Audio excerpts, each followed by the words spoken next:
This portion of CardioSource video news coverage of AHA 2010 is brought to you by Novartis Pharmaceuticals Incorporated.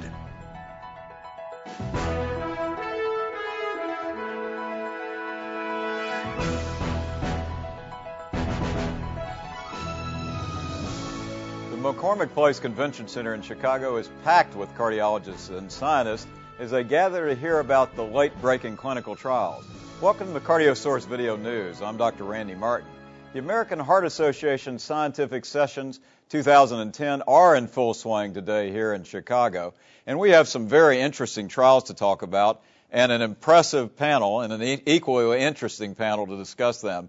I'm joined by Dr. Christopher Cannon. Chris is Associate Professor of Medicine at the Harvard Medical School and Brigham and Women's Hospital, plus he's also Editor-in-Chief of CardioSource Science and Quality. And Dr. Tony DeMaria. Tony's Professor of Medicine at the University of California in San Diego and the Editor-in-Chief of the Journal of the American College of Cardiology. First we're going to talk about the Rocket AF trial. Now, anticoagulation with warfarin has been the key therapy for preventing strokes in patients with non-valvular atrial fibrillation. But as we all recognize, there are challenges with its routine use, and that's led to the development of some new types of anticoagulant therapy. So, Chris, let me turn to you and say, tell us a little bit about the Rocket AF. Well, this is a very exciting area. It's been more than 50 years that we've been struggling with warfarin. Every one of us has to, manage this. And so the Rocket AF studied an agent that's an oral factor Xa inhibitor. This one is rivaroxaban, and studied in the non-valvular atrial fibrillation to look for stroke or preventing systemic embolism. So very exciting trial, 14,000 plus patients that met its primary endpoint, that it showed that rivaroxaban was officially non-inferior or as good as warfarin in preventing stroke or embolism. And Tony, the only anticoagulant you and I've ever known since medical school has been warfarin, basically. I mean, what's your take on this? Well, as Chris said, warfarin has truly been a hateful drug. Lots of INR blood draws and whatnot, and so any advance in that area has been enormously welcome. And rivaroxaban certainly is as good. No additional bleeding, once a day, no INR. No INR. Single dose. And so all of that's enormously attractive.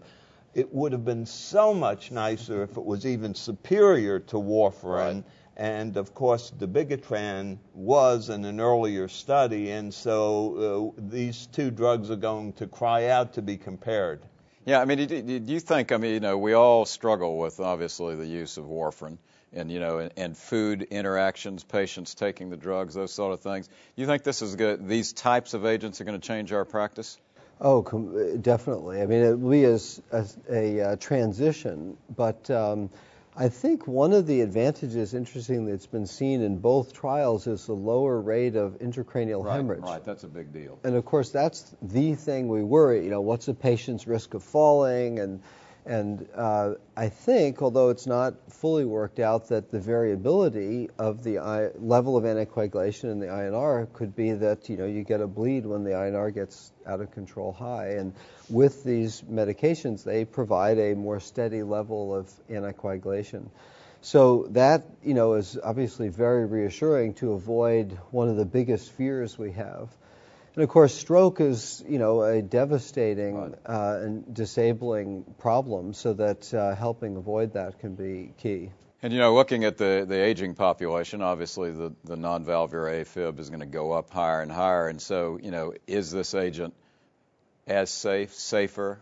Those sort of things are going to be big. Absolutely. And numerous studies have shown that most patients spend a fair amount of time with INRs out of the therapeutic range. Absolutely. And here I think we're going to avoid that, so lesser bleeds. Sometimes there's a new drug that's introduced and they have to create a market.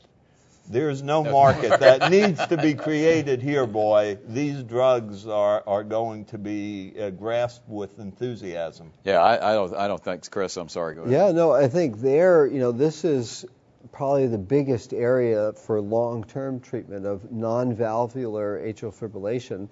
There are many other patients that we manage that need warfarin. So valvular related AFib hasn't yet been studied. In theory, should perform well. I think getting a dose sorted out. Mechanical valves have not been studied in any of the studies to date, and so we'll have to wait to see what that pans out.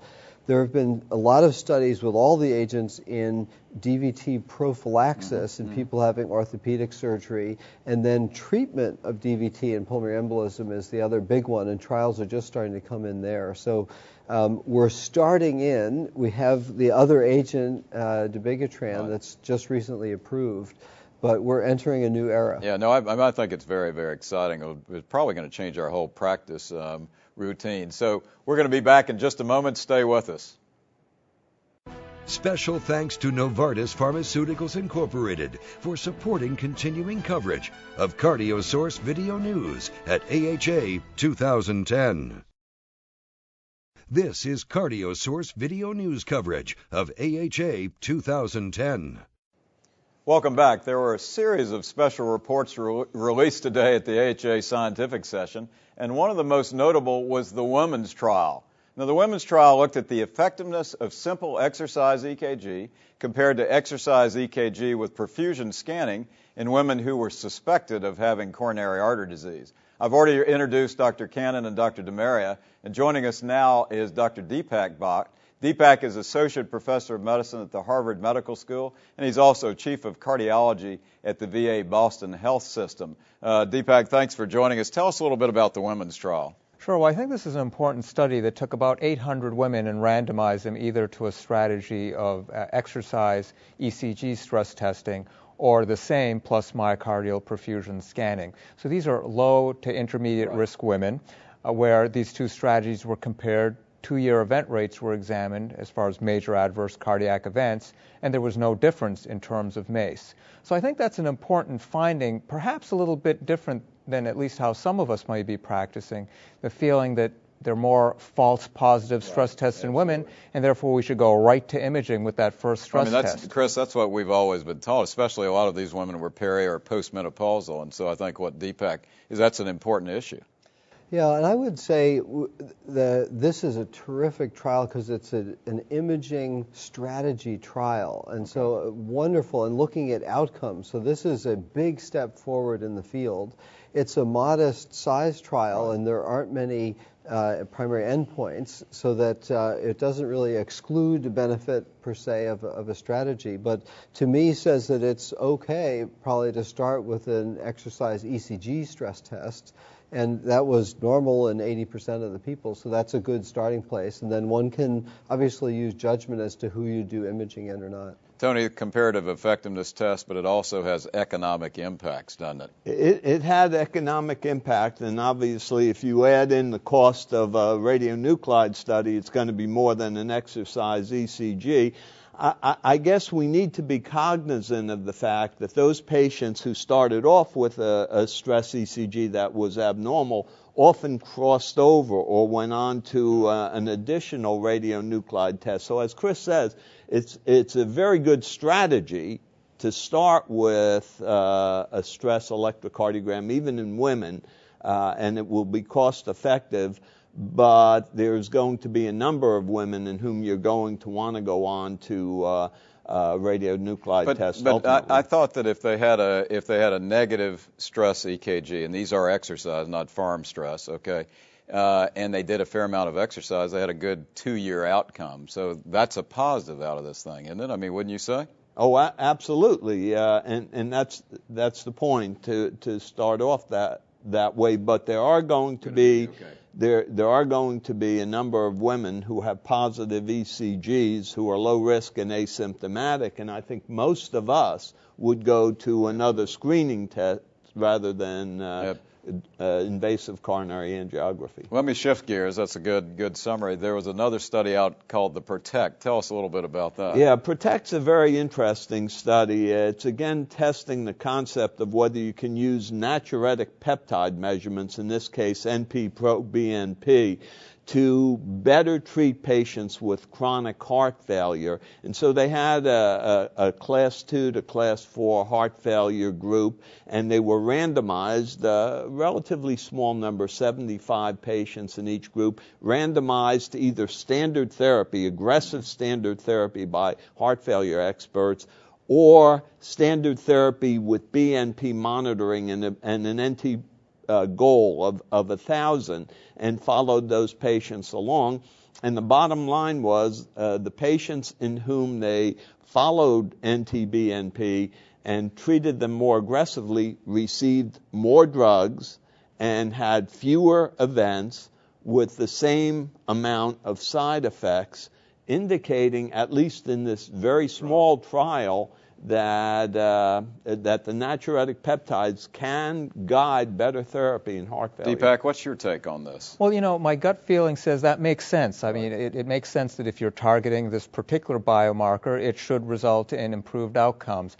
Now, of course, no one's really been able to nail that down until this study, so I think this is an important step forward in truly personalized medicine. However, it does need to be replicated in a larger sample, multi-center study, et.cetera. Chris, what are your thoughts? Well, I agree. I think, using the lung fields as the only measure of how well someone's diuresed is not a very precise measurement. So to have NT-proBNP to say, are we really getting the measurements down, and aggressive treatment, this gives us a way to truly monitor patients, and so very promising, makes really good sense. So, and it's easy to do, and so it really fits. I think I'm going to start doing this. I was going to say, Tony, Deepak, you think it'll change our practice? Yeah, we have to keep in mind that it didn't change mortality. But the groups were quite small, and it does have cost implications. Right. And in fact, what's very interesting, Randy, is the patients in whom natriuretic peptides were applied